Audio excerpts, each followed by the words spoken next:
देश और दुनिया की तमाम छोटी और बड़ी खबरों के लिए हमारे चैनल को सब्सक्राइब करना न भूलें और बेल का बटन जरूर दबाएं।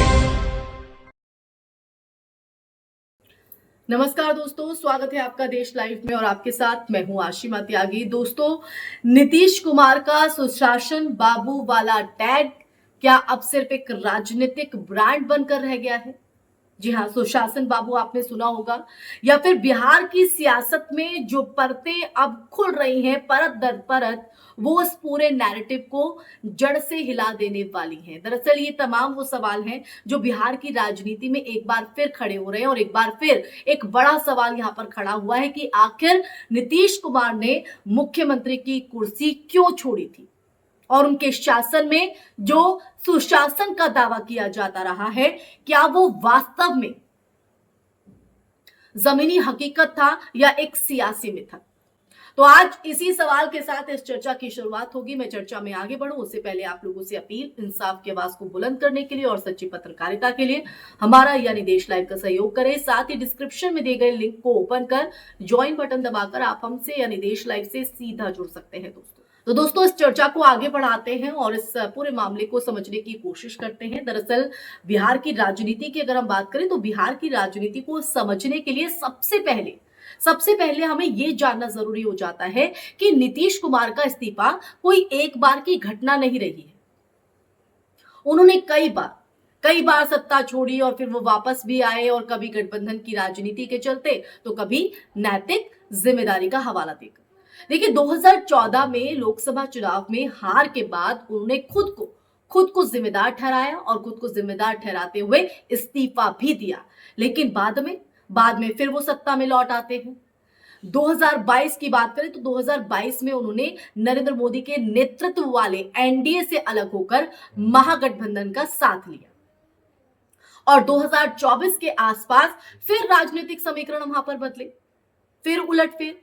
और ये बार बार का जो पाला बदलना है वो सिर्फ राजनीतिक रणनीति नहीं है, बल्कि सत्ता बनाए रखने की एक जटिल कला भी कहीं ना कहीं माना जाता है। और इसलिए कभी कभी कहा भी जाता है इस बात को कि नीतीश कुमार किंग मेकर की जो भूमिका वो निभाते हैं। लेकिन अब जो आरोप सामने आए हैं उन्होंने सुशासन की पूरी कहानी पर सवाल खड़े कर दिए। तेजस्वी यादव ने दावा किया है कि बिहार में सिस्टम पूरी तरह से फेल हो चुका है। यह बड़ा आरोप है। राज्य का खजाना खाली है, कर्मचारियों और विधायकों तक को जो है वेतन देने में दिक्कत आ रही है।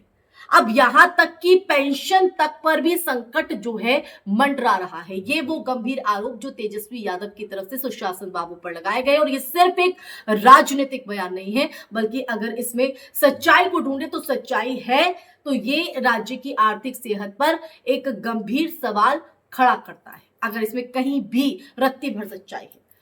तो अब सवाल यहां पर यह उठता है कि क्या नीतीश कुमार के शासन में वाकई सुशासन था?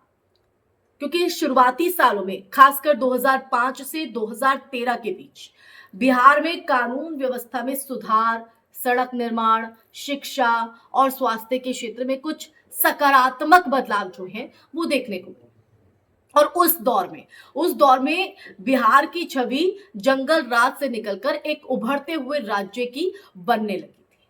लेकिन धीरे धीरे ये जो ग्राफ है वो स्थिर हो गया और फिर कई मामलों में गिरावट के संकेत मिलने लगे दोस्तों।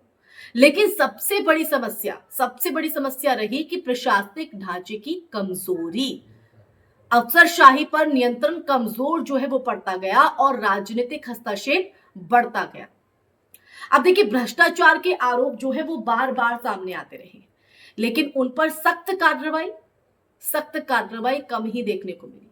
अगर आज ये कहा जा रहा है कि नेताओं और अफसरों ने मिलकर बिहार को लूट लिया, तो ये एक दिन में नहीं हुआ, ये एक लंबे समय से बन रही स्थिति का परिणाम है। आर्थिक मोर्चे पर भी आप देखिए बिहार की स्थिति, अगर बिहार की स्थिति की हम बात करें आर्थिक मोर्चे पर, तो वहां भी बहुत मजबूत नहीं रही है। राज्य की अपनी आय सीमित है और वो काफी हद तक केंद्र सरकार पर भी निर्भर करता है। अब देखिए, ऐसे में अगर राजस्व प्रबंधन सही ना हो अगर वही सही नहीं हो तो खजाने पर दबाव आना तय है। कर्मचारियों की सैलरी, पेंशन में देरी जैसे मुद्दे जो है इसी तरफ इशारा भी करते हैं कि वित्तीय अनुशासन में कहीं ना कहीं गंभीर कमी हो रही है। और यहां एक और महत्वपूर्ण पहलू है, राजनीतिक स्थिरता का अभाव। देखिए, बार बार गठबंधन बदलने से नीतियों में निरंतरता नहीं रह पाती है और हर नई सरकार अपने एजेंडे के साथ आती है, जिससे पुराने प्रोजेक्ट अधूरे रह जाते हैं और प्रशासनिक मशीनरी भ्रम की स्थिति में रहती है। देखिए, नीतीश कुमार के बार पाला बदलने को इसी संदर्भ में देखा जा सकता है। हालांकि अगर हम देखें तो ये भी सच है कि बिहार जैसे राज्य में जहां ऐतिहासिक रूप से विकास की चुनौतियां रही हैं, वहां किसी एक नेता या सरकार को पूरी तरह जिम्मेदार ठहराना भी आसान नहीं है। लेकिन जब कोई नेता खुद को सुशासन का प्रतीक बनाकर पेश करता है तो उससे उम्मीदें भी उसी स्तर की होती हैं, बढ़ जाती है। और जब हालात इसके विपरीत दिखने लगे, ऑपोजिट दिखने लगे, तो सवाल उठना भी स्वाभाविक है, उसमें कोई गलत नहीं है, क्योंकि आपने तो वो वादा किया था ना जनता से। अब देखिए, तेजस्वी यादव के आरोपों को देखें तो इन आरोपों को भी पूरी तरह निष्पक्ष नजर से देखना जरूरी है। वो खुद भी सत्ता का हिस्सा रहे हैं और उनकी पार्टी अगर उनकी बात करें, उनकी पार्टी पर भी अतीत में ये भ्रष्टाचार के आरोप लगते रहे हैं। ऐसे में ये जो बयान है वो राजनीतिक रणनीति का हिस्सा भी हो सकता है, तो हमें इस बयान को भी सच्चाई के तौर पर देखना पड़ेगा। लेकिन राजनीति में अक्सर सच्चाई और आरोप एक दूसरे के साथ चलते हैं और असली चुनौती होती है उनके बीच फर्क करना। आज बिहार की अगर हम बात करें तो बिहार एक ऐसे मोड़ पर खड़ा है दोस्तों, जहां सुशासन का जो दावा है और जमीनी हकीकत आमने सामने जो है नजर आती है। अगर खजाना खाली है, कर्मचारियों को सैलरी नहीं मिल रही है और अब पेंशन पर भी अगर संकट मंडराता है, तो ये सिर्फ एक सरकार की नहीं बल्कि पूरे सिस्टम की विफलता है। और इस विफलता की जिम्मेदारी उन सभी पर जाती है, उन सभी पर जिन्होंने सालों तक इस सिस्टम को चलाया है। अब तेजस्वी यादव के आरोप कितने सच हैं और अगर उसमें कोई सच्चाई है तो फिर ये बिहार के लोगों के लिए, उनकी उम्मीदों के लिए, उन्होंने जो भरोसा जताया था, उस पर एक बड़ा सवाल और एक बड़ा संकट के तौर पर इसे देखा जा सकता है। तो देखिए, अंत में बिहार की राजनीति का ये जो नया अध्याय है, ये सिर्फ सत्ता परिवर्तन की कहानी नहीं है, बल्कि ये उस सच्चाई का भी आईना है जिसे लंबे समय तक नजरअंदाज किया गया। अब देखना दोस्तों ये है कि क्या ये खुलासे सिर्फ सियासी बयानबाजी बनकर रह जाएंगे या फिर वाकई में बिहार की व्यवस्था में कोई ठोस बदलाव देखने को मिलेगा। क्योंकि असली सवाल जो है सत्ता का नहीं है, सिस्टम के अस्तित्व का है। तो इसी के साथ दोस्तों इस चर्चा में फिलहाल के लिए बस इतना ही। ये चर्चा आपको कैसी लगी कमेंट सेक्शन में कमेंट करके दीजिएगा अपनी राय। इस वीडियो को ज्यादा से ज्यादा शेयर कीजिएगा, हमारे चैनल देश लाइव को सब्सक्राइब कीजिएगा।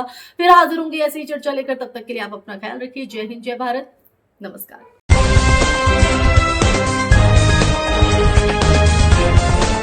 देश और दुनिया की तमाम छोटी और बड़ी खबरों के लिए हमारे चैनल को सब्सक्राइब करना न भूलें और बेल का बटन जरूर दबाएं।